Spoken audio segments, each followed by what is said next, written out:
Uvlalotak, everyone. It's me again, Penny. And how are you guys doing? I'm doing okay. I just got back from Oaxaca, Mexico.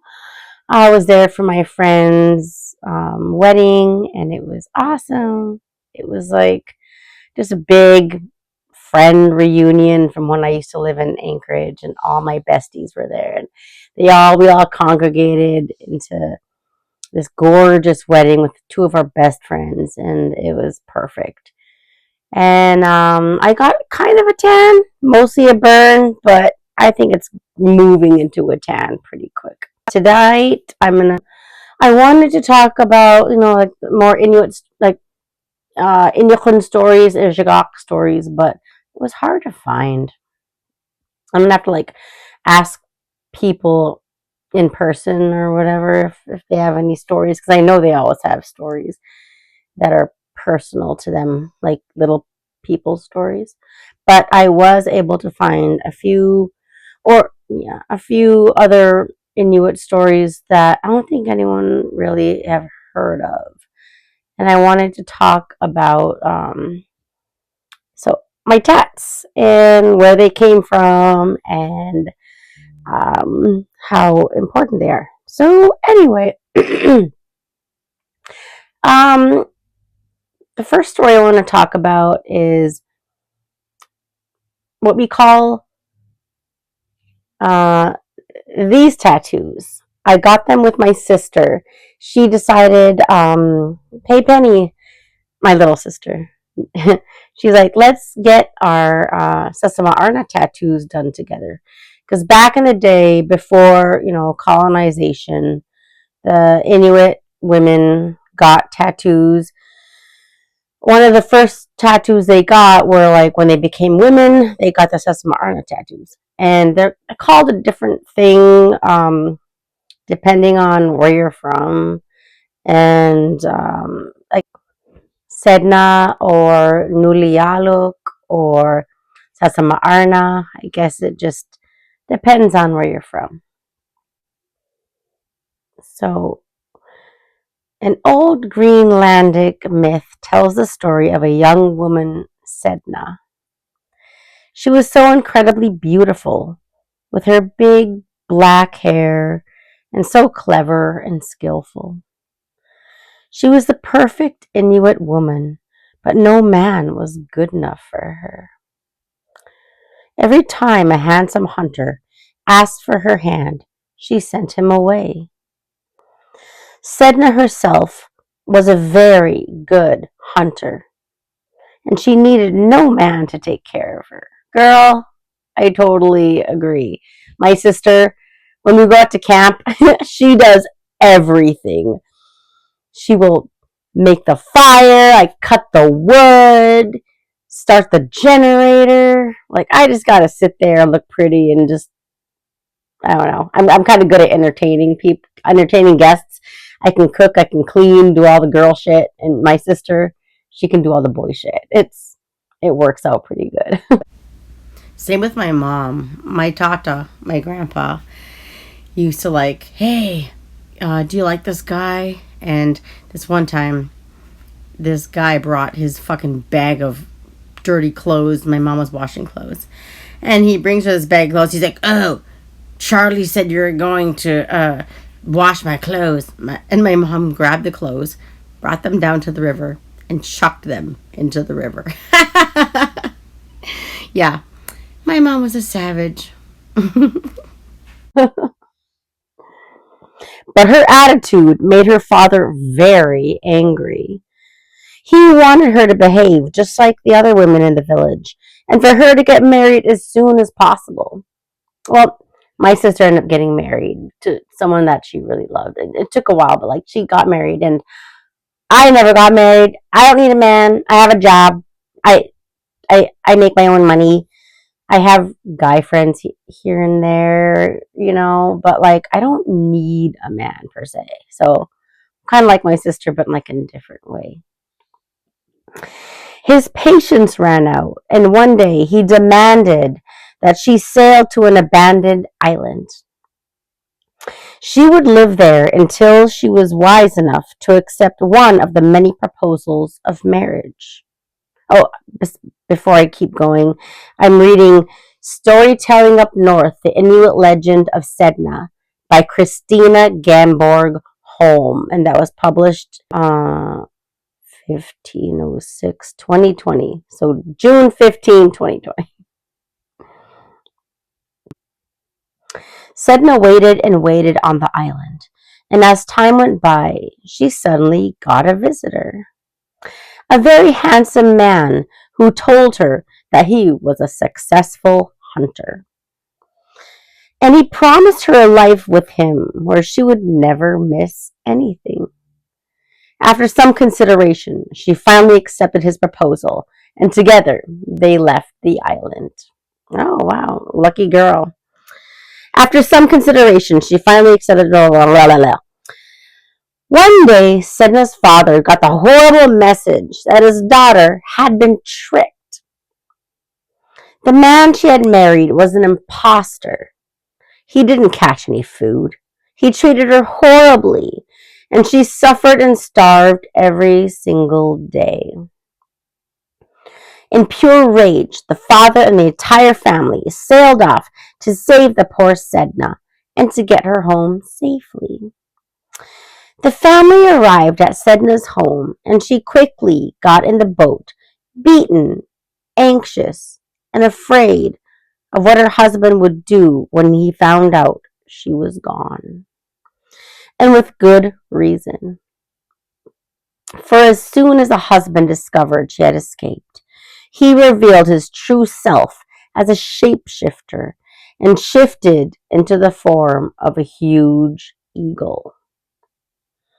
Like that, he flew out to the ocean, and when he saw the boat of the family, he started to flap his wings so hard it created a massive storm and sent the boat out of control.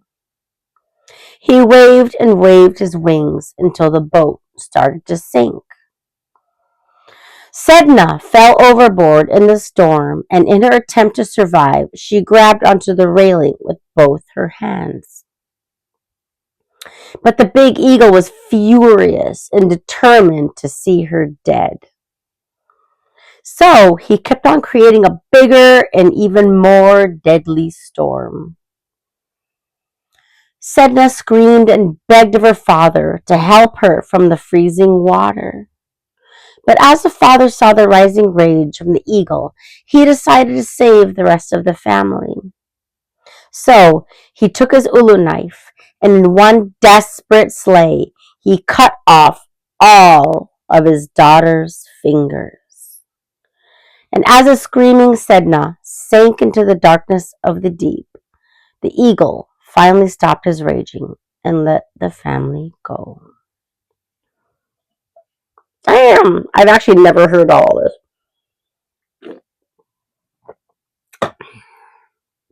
I've heard the shortened version of this, but this is intense.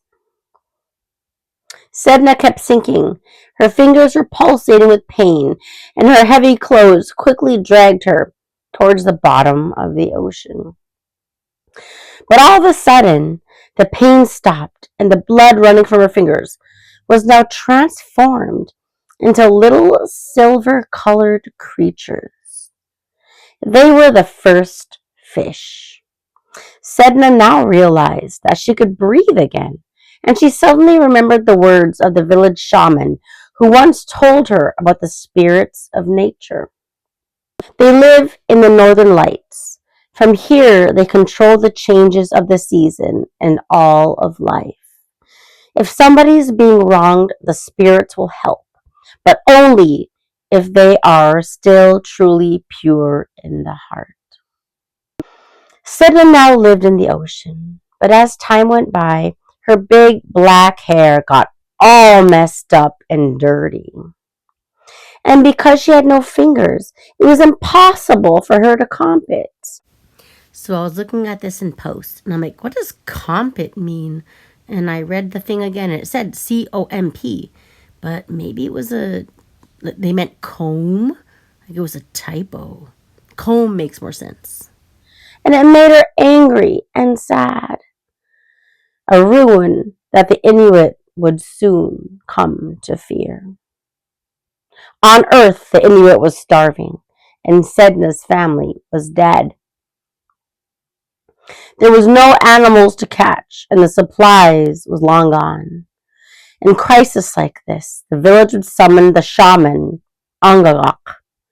Angagak would then get into a state of trance and be able to communicate with the spirits of nature, helping him to bring back balance in nature. And so the shaman and the spirits traveled to the bottom of the ocean. Here, they found a huge house with a big sledge dog on the roof. The dog growled at them, but let them pass. Inside the house, they found a giant, furious woman.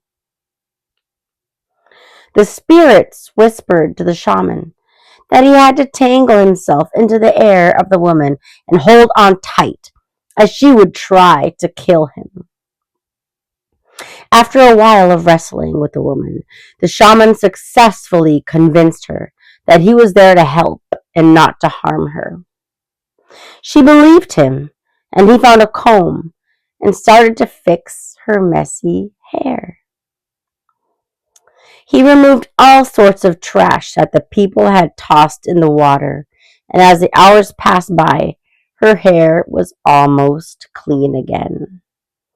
As he combed the last straws of her hair, 10 giant animals started to swim out of her hair.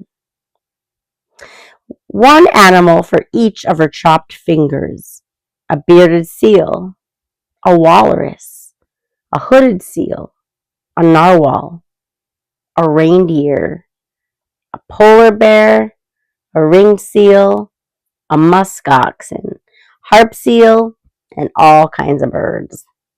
I guess all the birds are in one. Sedna now, the mother of the sea, talked to Nagagak and told him that the Inuit wasn't trying hard enough to live their lives properly, that they were greedy, and that their indifference made her hair all tangled so that all the animals got stuck and were held back from the hunters. If the shaman could remind his people about their place in this world and that they had to learn how to live in complete balance with nature, then she would once again release the animals. Anagagak returned to his people, and since that day, the Inuit have tried to keep their promise to the mother of the sea. And when they fail, she still punishes them and lets the animals stay in her hair at the bottom of the ocean, leaving the Inuit to starve. Whatever moral you find in this story is up to you. The beauty of storytelling, I find, is that there can be more than one message to be found between the lines. However, in Greenland, we still use the story of Sedna as a reminder to hunt responsibly and sustainable and to live in balance with nature. The end. But it's not the end. We still live with these values. We still live with these values. Inuit Ilikosate, that's one of our Inuit values, to respect nature, respect who we are. And so, like Sasama Arna / Sedna, we, even within Greenland, the Inuit in Greenland, the Inuit in Canada, the Inuit in Alaska, we still hang true with our values. So, hope you enjoyed that.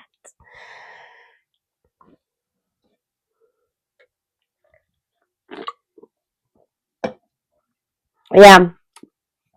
So me and my friend, we've been watching like North of North, and yeah, we saw Sedna in there, and she's called something else, but I mean, there's like video, like the ones of her where their fingers missing, and I'm like, oh, that's so cool! It's so cool to see your myths kind of brought into light, or brought into like video and stuff. It's like, whoa, we're hardly getting any representation, so Seeing that show is like so cool. Anyway, the next story I want to talk about is so my sister and I, when we were growing up, we've always been kind of fascinated with like water monsters, like the Loch Ness monster, Champ, you know, like those kind of things. I don't know why. We all just been fascinated with them. There was a book we used to read. What was it called? But we used to have a big lake. We have a big lake at our camp, and we would imagine like seeing creepy monsters in the lake. But this one time we did see a creepy monster, but it was a fucking moose swimming into the lake. But just silly little things like that. Like we always thought, oh, it would be so creepy if there was a Loch Ness monster in our lake and in our little slough and stuff. So come to see, there is an Inuit type of Loch Ness monster called the Tizheruk. It's a mysterious sea serpent of the sea. So the thing I'm reading is called the Tizheruk. A mysterious sea is by the North American cryptids and myth and legends of the Merch. Here we go.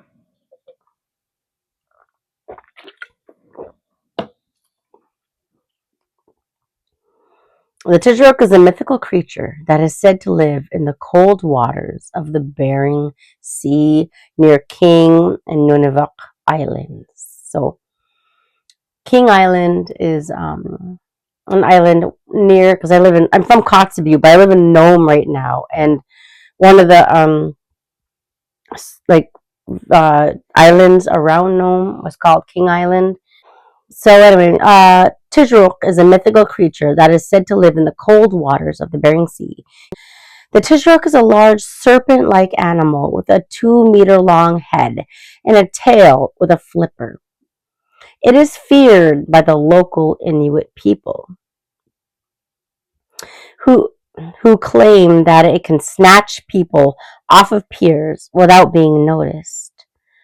In this blog post, I will tell you more about the Tizheruk, its history, and its possible explanations. The Tizheruk is a part of the Inuit religion and folklore. I mean, it's the first I've ever heard of it, but I don't know a lot. Like I'm from Northwest Alaska, so I don't know everything about Inuit stuff, Greenland, Canada, or the rest of the region. The Tizheruk is a part of Inuit religion and folklore. The name Tizheruk comes from the Inupiaq language and means the long-tailed one. The Tizheruk is also known as Parayuk or Tisikbuk in other dialects. The Inuit have a taboo regarding the Tizheruk and do not like to talk about it. They believe that it has supernatural powers and can cause misfortune or death to those who encounter it. Some stories say that the Tizheruk can change its shape or size, or even become invisible. The first recorded account of the Tizheruk was made by ethnologist John White, who collected information from the inhabitants of King Island in 1980. He communicated his findings to cryptozoologist Roy P. Mackall, who published them in his book, Searching for Hidden Animals. White reported that the islanders had seen the head and neck, and sometimes the tail, of the Tizheruk rising out of the water. They said that it could rise up to 7 or 8 feet high and had a snake-like head. They also said that they could attract it by tapping on the inside of their boats. Mackall later received more information from some Coast Guard personnel stationed nearby, who told him that the Tizheruk was rare but real, and that the Inuit were afraid of it. One of them said that a woman had been killed by a Tizheruk recently when it capsized her boat. Mackle speculated that there were two types of unknown marine animals in the Bering Sea.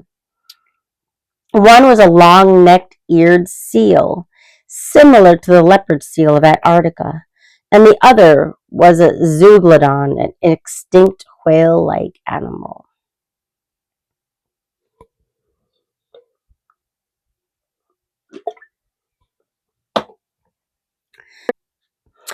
There are several theories about what the Tizheruk could be. Some cryptozoologists suggest it is a surviving zeuglodon, a prehistoric whale that had a long snout and teeth. Zeuglodons lived from 45 to 33 million years ago and could grow up to 18 meters long. They are related to modern whales and dolphins, but they had a more flexible spine and could bend their necks. However, there is no evidence that zeuglodons ever lived in the Arctic waters, and they are unlikely to have survived until today. Believe me, we would know, and we would have eaten them. Another possibility is that the Tizheruk is a pinniped, a group of animals that includes seals, sea lions, and walruses. Some pinnipeds have had long necks and can raise their heads out of the water. One example is the leopard seal, which lives in Antarctica and can grow up to 3.5 meters long. Meters. Where are these people from? It has a large head with a powerful jaw and teeth, and a tail with a flipper. It is an aggressive predator that can attack humans and other animals. Some cryptozoologists think that the Tizheruk is the northern counterpart of the leopard seal, or a related species that has adapted to the cold environment. A third option is that the Tizheruk is a giant worm-like or caterpillar-like animal. Some descriptions of the Tizheruk resemble those of other mythical creatures from around the world, such as the Mongolian death worm or the Australian bunyip.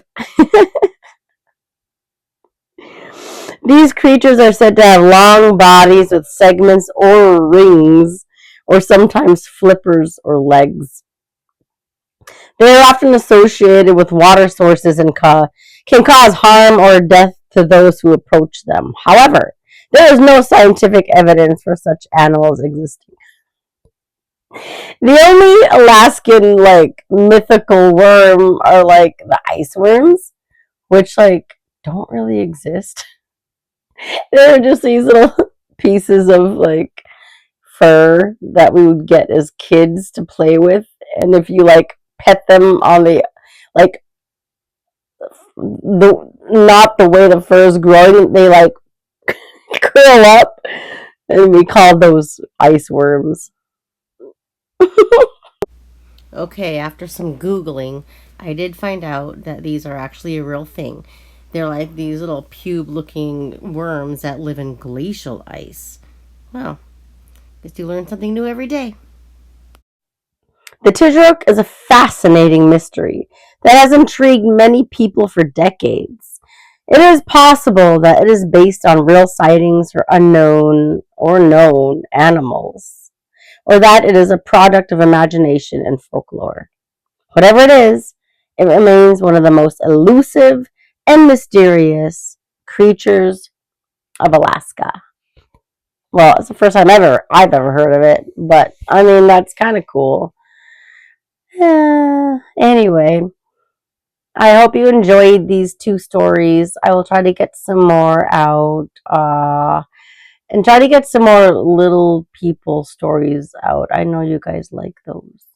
But anyway, I hope you're all having an okay year, and I will talk to you later. Bye.